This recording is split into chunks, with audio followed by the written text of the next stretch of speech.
and obviously specifically Penn State got a great crowd. First thing I'd like to do is take a moment, probably don't do this enough, and thank our players. You know, our players have been fantastic.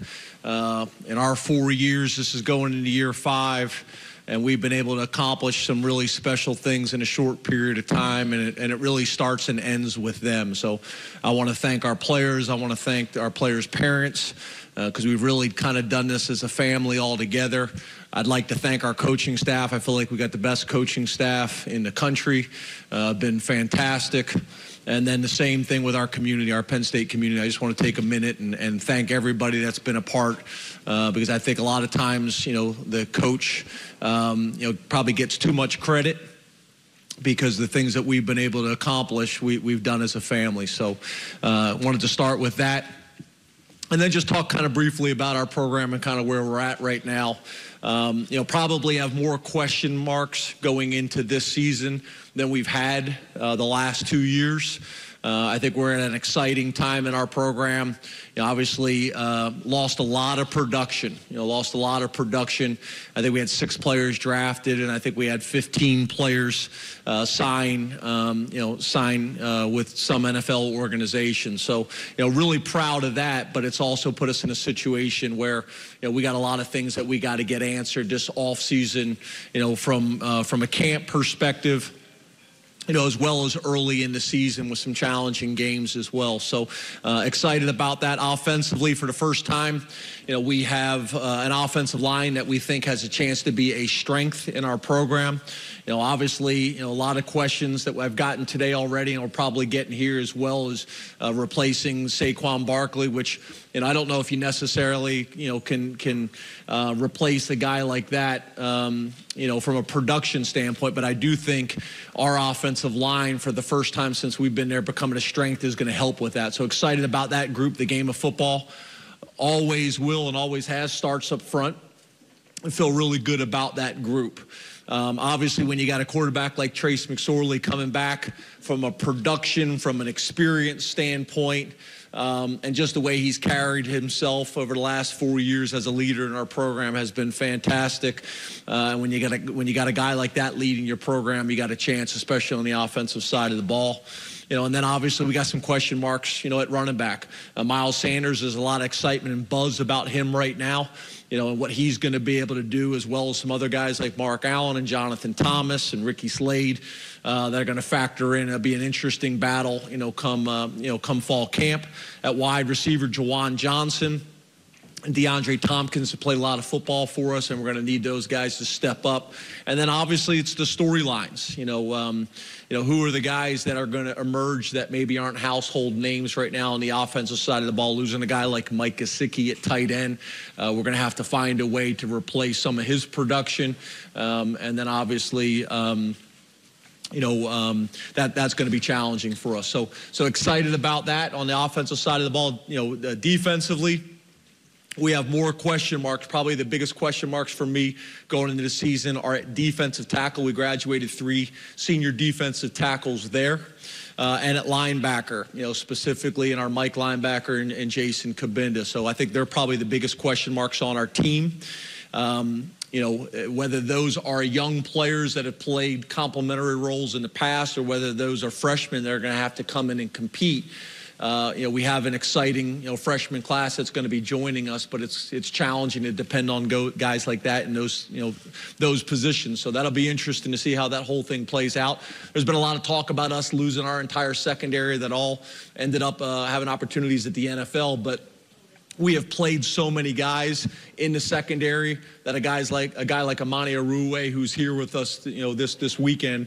Obviously, last year finished second team All Big Ten, had 4 interceptions, is stepping into a starting role for us. John Reed, who was a starter for us the year before, is coming back, from an injury, and we're excited about what he's going to be able to do as well. And I think probably one of the strengths of our team, and specifically on defense, is at defensive end. Defensive end. So excited about what those guys are going to be able to do. Special teams, Blake Gillikin, Young man who's been fantastic since he stepped on campus. Pre-med major, 4.0 GPA. Got a chance to be one of the better punters in the country.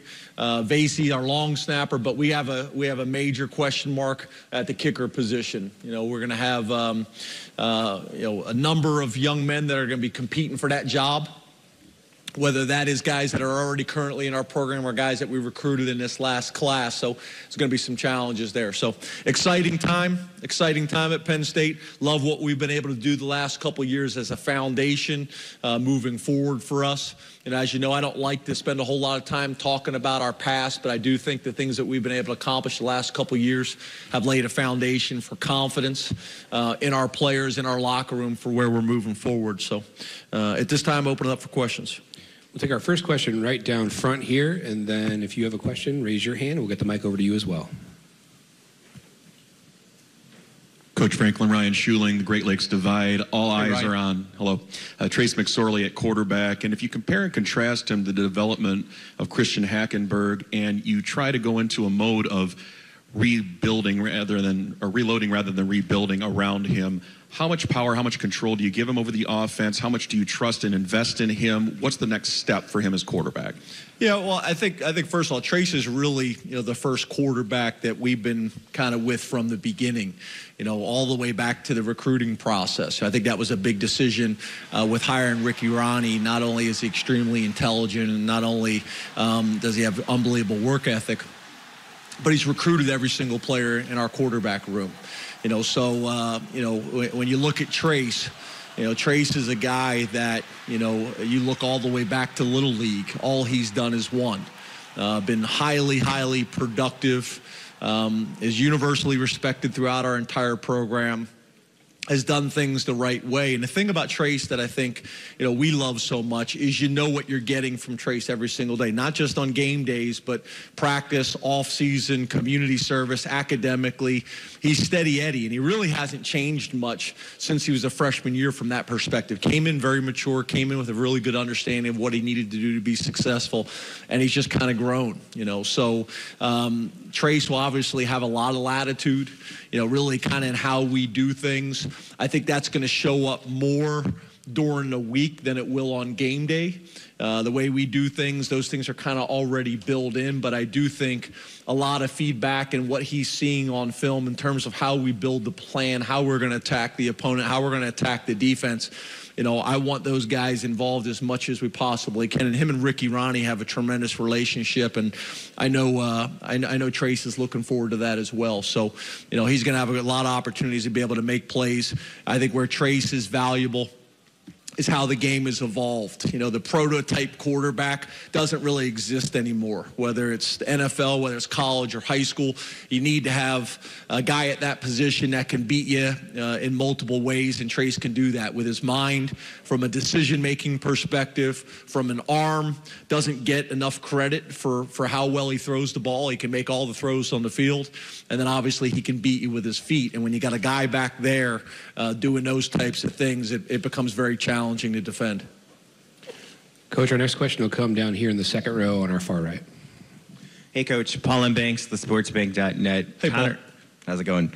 Connor McGovern is a guy who's been getting some hype as next level. What traits do you think he already possesses to be an NFL player, and what traits and abilities do you think he still needs to work on to get there?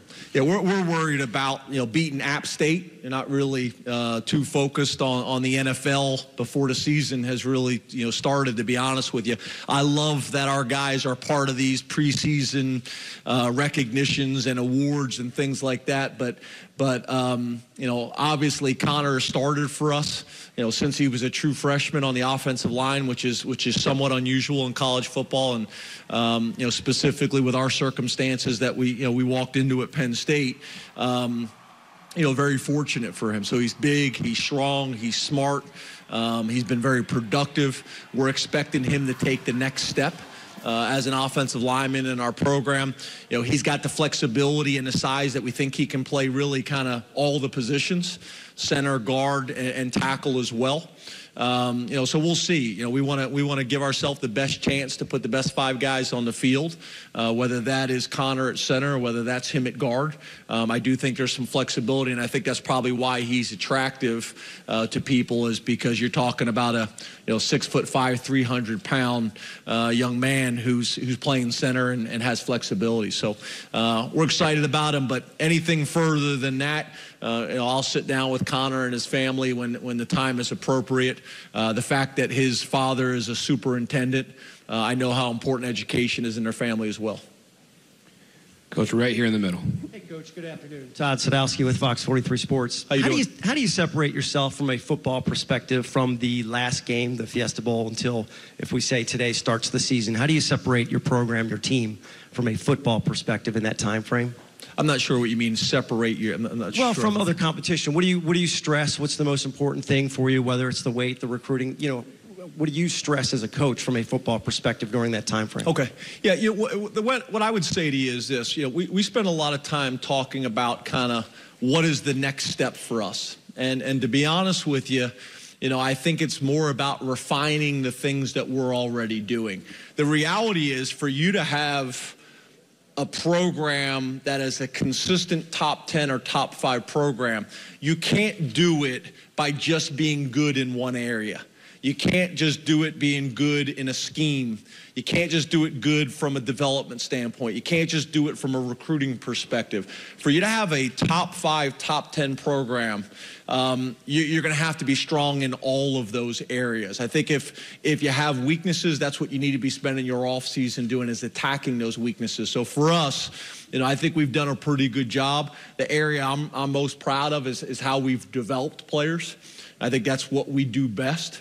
You look at what we were able to do, the last couple years, and where we're going in terms of every other aspect of our program, from a facility standpoint, from a recruiting perspective, from a scheme perspective, from fundamentals and techniques.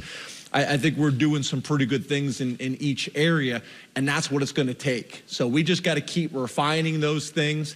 We got great chemistry in our locker room right now. We got a players-led program. The 3 young men that are with us today, I think, are fantastic representatives of our university and our program and what we're doing and how we're doing it. So that's really, it's not one specific thing. I'm not a favorite guy.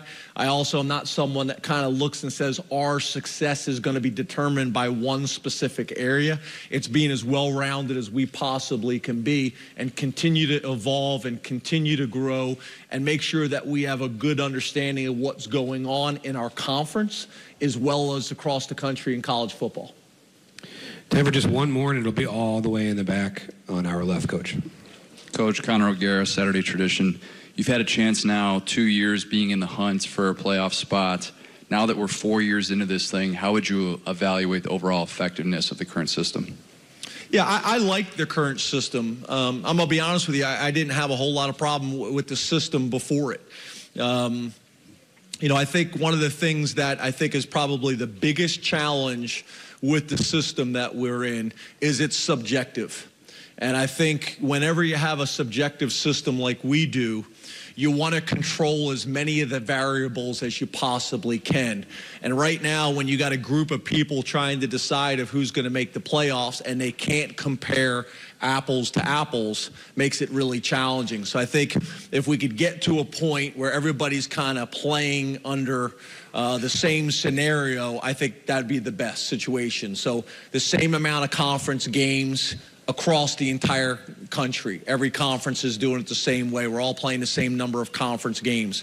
We're all playing FCS opponents, or we're not. We're all playing the same number of Power 5 out-of-conference opponents, things like that. So I think if we could control some of the variables, that's going to allow the people that have a very challenging job already, that's going to help them. So when they're comparing one program to another or one conference to another, some of those things don't have to be factored in.